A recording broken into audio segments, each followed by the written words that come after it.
next presentation is Mark Renz, who is an associate professor at Extension and an extension weed specialist with the University of Wisconsin-Madison. Dr. Renz research and extends information about the biology and management of invasive species. Dr. Renz has over 15 years of experience with management of invasive plants throughout the United States in a wide range of habitats. He also is the president of the Midwest Invasive Plant Network, whose mission is to reduce the impact of invasive plants in the Midwestern United States. So welcome, Mark. Good afternoon, everyone. Thanks. See, I forgot in my bio I gave what the mission of Nippon is. Now I can't quiz any of you if you actually know what Nippon is. So it's a pleasure to be here to talk today. Okay, this advancer isn't working, which means I get to talk just about anything. I can talk about the World Series from yesterday, right? Great, thank you. So, a Midwestern focus. I know some of you are outside the Midwest, but I just want to ask, how many of you are familiar with Nippon and what its activities are? Just a couple. Well, I thought I'd spend just a couple minutes. Other people are giving shameless plugs, so I don't feel bad about doing it myself.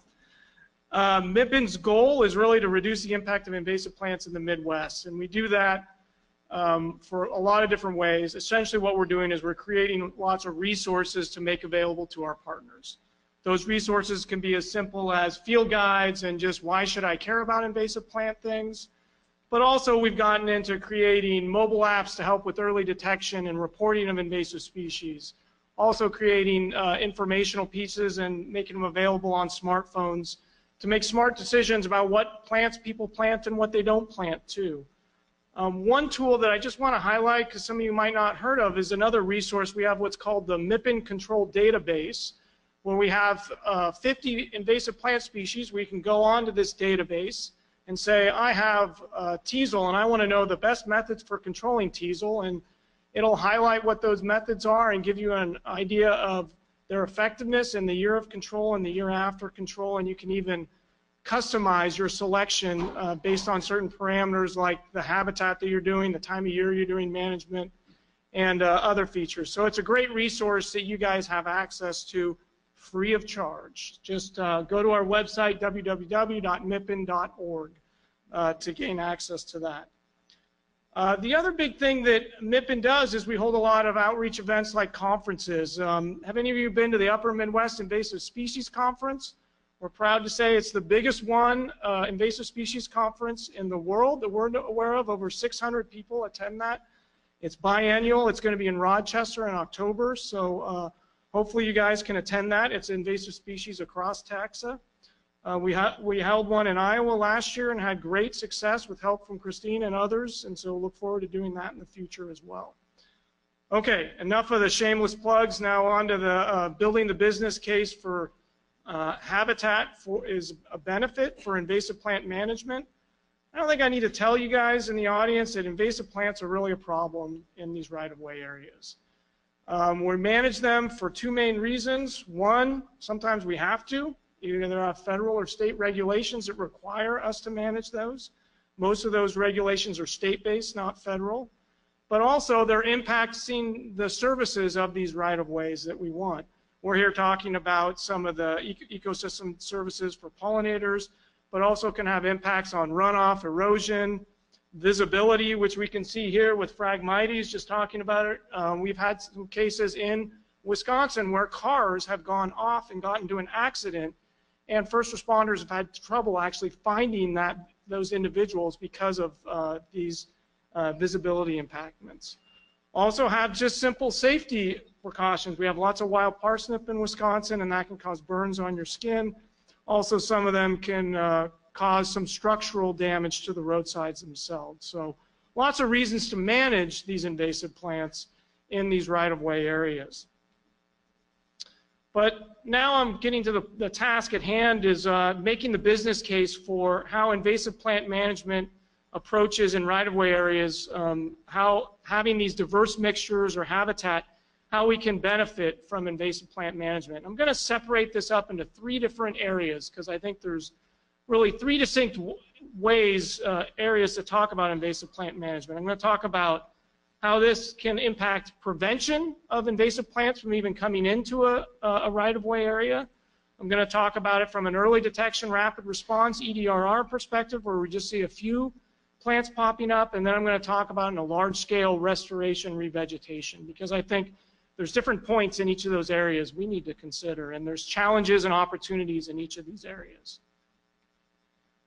I think from the prevention standpoint, number one, I think there's a ton of literature out there that shows that these diverse mixtures with many species can prevent establishment of invasive plants.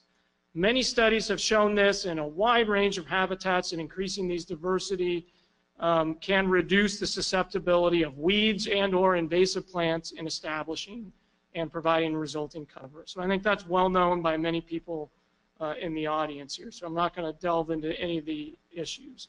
I think what we're a little bit more concerned about is, will these results that we've seen from these studies be the same, or will they be different in these right-of-way areas, and how different will they be? Most of those studies are done in really controlled settings, which we would term as natural areas, which I would question, how similar are those responses going to be in our right-of-ways? They're quite a bit unique. Many of those, particularly roadside areas where we work, are much more disturbed and have other issues at hand.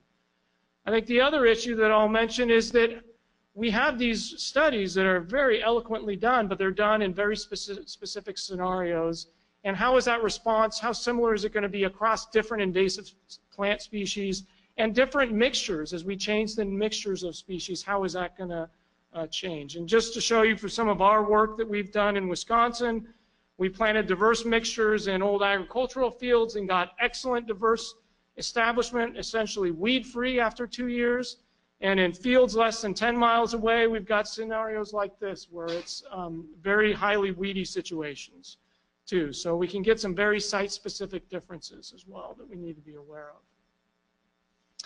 of. Having done a lot of work on Wisconsin roadsides, the other concern that I have is in many of these roadsides are already heavily invaded by invasive species. We did a survey of 36 locations, roadside locations in Wisconsin. By no means a comprehensive survey, but it shows you we have many of our roadsides have a large percentage of the plant cover are already infested with either regulated invasive species or invasive species indicated by our Invasive Plant Association of Wisconsin. And just to point out, some of these that are starred are perennial invasive plants, which have perennial propagules that likely will persist if we were to plant diverse mixtures. And I'm concerned that they would have a competitive advantage in those systems if you're establishing those diverse mixtures from seed. Moving on to the second case, I think that these diverse mixtures really also will potentially help with our EDRR efforts that we have in invasive species, because these diverse mixture establishment will likely result in enhanced number of times visiting those locations, enhanced maintenance events, which will really give us the opportunity to conduct EDRR more efficiently. Here is a picture of perennial pepperweed, which is a prohibited plant in Wisconsin. This happened to be a small patch of a 10 by 30 square foot area that was discovered on a roadside. Very easy for us to come in and strategically eradicate those populations with very little time and energy and resources working with our Department of Transportation. And I think that establishing these diverse mixtures will give us the opportunity to discover much more of these populations when they're small in scale and allow for efficient, cost-efficient, and effective eradication, if not management.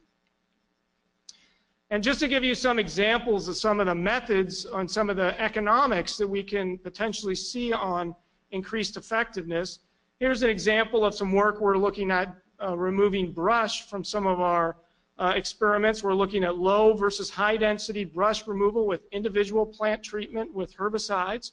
And what we found at low densities, which you can see in the front foreground area where we have 5 to 20% cover, versus higher densities, it's no surprise that we're using a lot less herbicide, we're spending less time treating those areas, and we're seeing better results in control, so we don't likely have to go and revisit those areas. That's a really easy justification of economics and improvement. And again, the key is that we'll be going back to these areas probably more frequently in those diverse plantings versus otherwise. And I think that in conjunction with that, EDRR methodology is increasing our ability to report these plants present on the landscape can really inform us and give us a better opportunity to predict where these plants are going to go over time and help facilitate a large-scale EDRR. And I want to just give an example. In Wisconsin, a wild parsnip, we've been by some listed as the leader in wild parsnip cover in the U.S. I hate to say, but when you see this map, you're probably going to agree that's probably true. We've been mapping wild parsnip presence in the state, and as you can see, we have lots of it present. Here's just a modification of our 2016 reports. But when we get these reports and we have access to these reports, we can do modeling efforts that can predict suitable habitat throughout the state, as we've done for wild parsnip, and we can get a model like this that can model where locations that are susceptible for invasion to wild parsnip. And this is great from a regional perspective. Unfortunately, it's like a stoplight. Red is bad, green is good. As you can see, lots of red, so lots of bad. But we can do this at a high resolution scale that can allow us to zoom in and make local land management decisions. So we did this past year working with a small township in western Wisconsin, as you can see right here. And we were able to, they were interested in doing some work with wild parsnip on their roadsides and wanted to know how susceptible their habitats on their roadsides were to wild parsnip. We were able to give them this map. We were able to zoom in to where you see that circle and show them this is their whole township. Again, inform them that you guys are in trouble. There's a lot of potential for spread of wild parsnip on your roadsides. As you can see, all their roadsides are lined in red, highly susceptible to invasion. So again, more visits to roadsides to maintain these pollinators is going to inform us, allow us to easily capture this information and make smarter decisions. And I think that's a good business case that we can make. I think the last term is a little bit more challenging, is that how are we going to deal with invasive plant control during revegetation? Invasive plants are going to establish in these diverse plantings in many cases when we plant them. That response and their level of how they're going to respond is likely, as I said before, be very species specific to both the invasive species present as well as the pollinator species that we're going to look at. And so we have lots of questions and very little answers in this case. We have questions like, will those invasive species present in there impact the establishment of those pollinators? And will they persist over time? And if they do, what do we do? You know, what are our options to manage those? And we don't have a lot of information, but we do have one study that was done in Minnesota, fairly comprehensive, looking at Canada thistle and some of these prairie restoration events.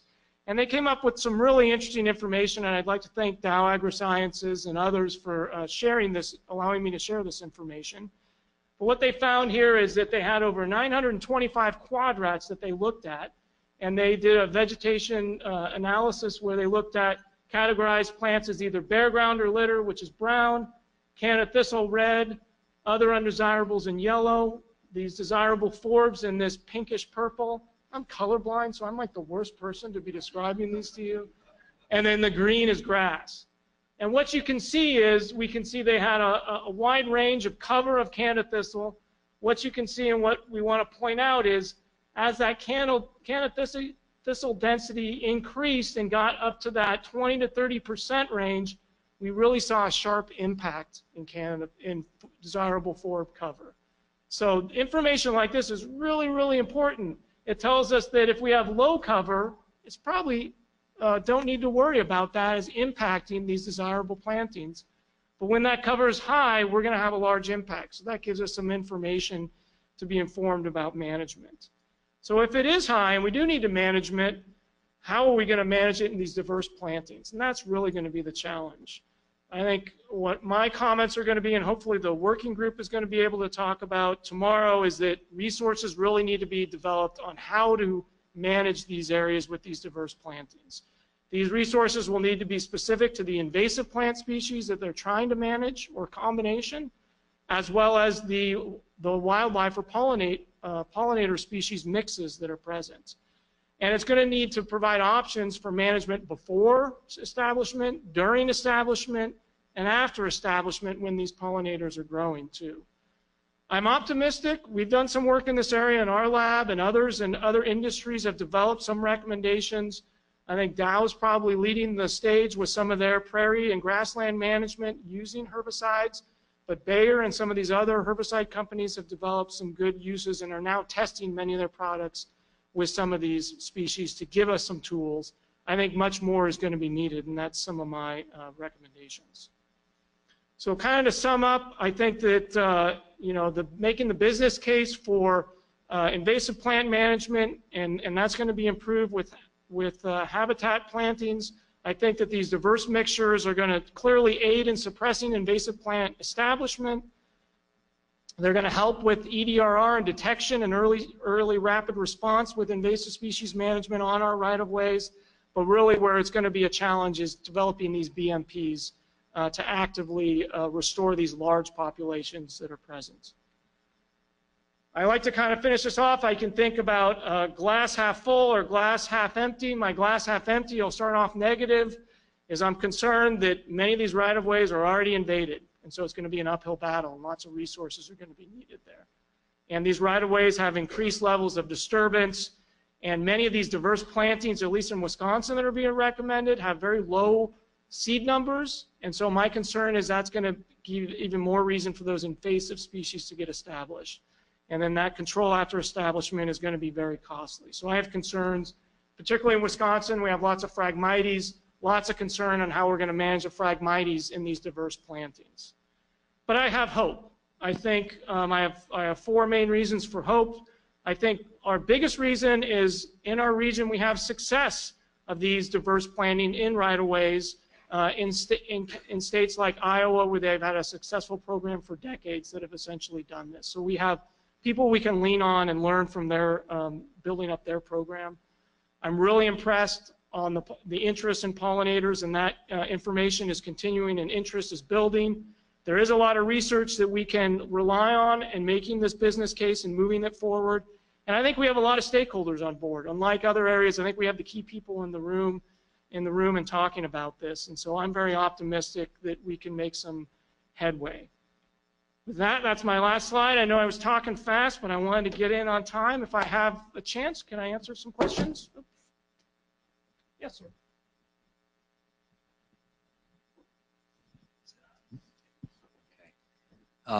Mark, a very interesting presentation. I'm John Goodrich Mahoney from the Electric Power Research Institute, and we just completed a 5-year study with First Energy in Ohio on a transmission system that runs through the Cayuga National Park, Cleveland Metro Parks, and Summit. Most of the transmission system is in the park. When you look at that invasion curve, there are maybe, if I can recall the table, there's something like 75 invasive species in that system. And there are only maybe 3 or 4 that are at the beginning.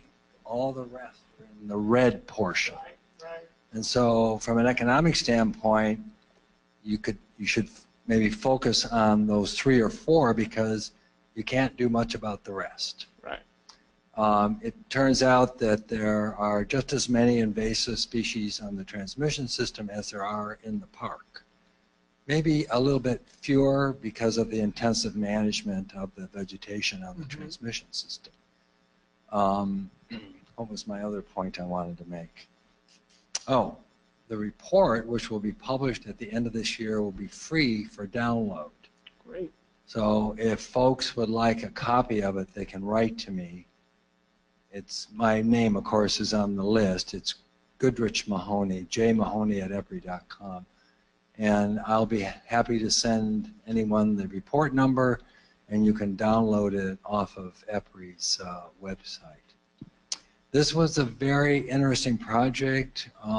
It was very revealing to the Park Service as to what was going on in their system, because we did look off right away. to see what was going on. I think you bring up some really good points, and thanks for asking the question. I think in these scenarios, we need to really address management, particularly when you have this whole slew of invasive species present. What's the goal of that land? And use that to target how you're managing those lands. There may be some invasive species, while not desirable, if our goal is pollinators and having pollinator habitat. Maybe some of those species we want to choose to not manage because they're providing that benefits. was the point I wanted to make. Some of these are great for pollinators. Right. Yeah. Right. And so I think we need to think objectively about what the goals of those sites are. And in some cases, there's going to be a lot of goals. It's going to vary very specifically and target our management to meet those goals. That's always what my recommendations are. And it's just often just not logistically possible to manage all of those invasive species. Right. Thank you very much. Thank you. I think there's a question in the back there.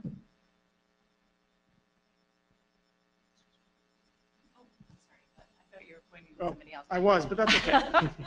I was wondering if you ever do broadcast herbiciding of the weed, cover crop herbicide a second time before you do your second planting or your diverse planting.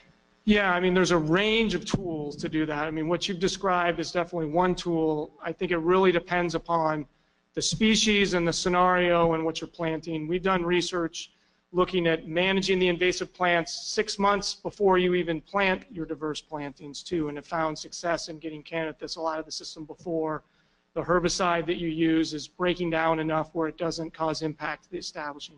So it really depends upon what's the invasive plant and what are the species you want to establish, and then what's the context. You know, is there some desirable plants there already, or are you going to want to reestablish it? So what you've described is clearly one mechanism for establishment, but it's not, you know, the only mechanism. It really is a site-specific basis. Do I have time for one more? Right there. Yeah. Before about the seeding rates, what is your recommended seeds per square foot and diversity for a rights-of-way mix? Yeah, I mean, so personally, I have not come up with a recommendation for political reasons, and I'm a weed scientist, I'm not an agronomist, and other reasons. But I think that there's just risk, is what I will say. So in Wisconsin, for very good reasons, we're reducing those seed mixes. And I think, Aaron, you know all too well what those reasons are. We want to give more space so those pollinators can establish.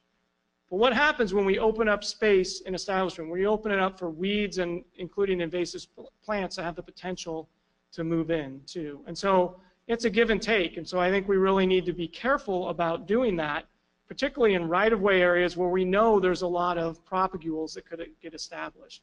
Like, I think it would be really common in southwestern Wisconsin if we did this on right-of-ways to have crown vetch just dominate the whole landscape because of that.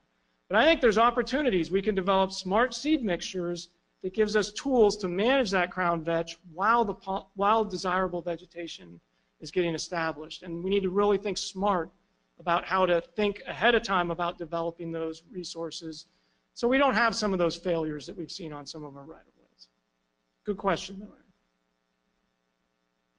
Okay, thanks. I unfortunately have to leave, but I want to point out Claire. Claire is the coordinator of Nippon, and she's going to be there tomorrow. So if you have more questions about Nippon and how we can help in this whole process, feel free to ask Claire if you miss me. Thank you.